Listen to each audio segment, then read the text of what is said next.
Welcome to Penrose Learning, where we make understanding easy. You have Xcode installed and signed in. Now begin. First, open Xcode from your Applications folder. Do not launch a project yet. Once Xcode is open, allow it to finish any indexing and accept the license if prompted.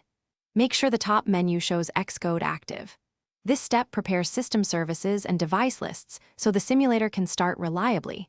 Once done, you'll use Xcode's Open Developer Tool menu to launch the simulator directly.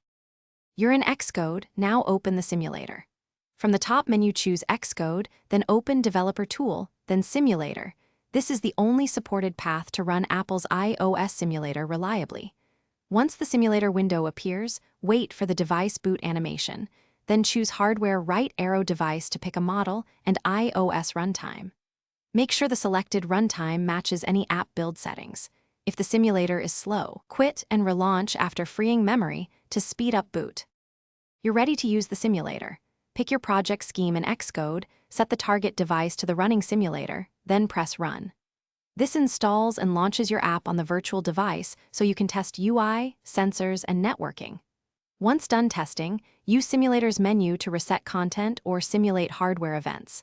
If the simulator does not boot or shows a runtime mismatch, restart Xcode and the simulator. If problems persist, reboot the Mac or reinstall Xcode command line tools to restore the only supported workflow. Thanks for watching. If this was helpful, leave a like and consider subscribing. See you next time.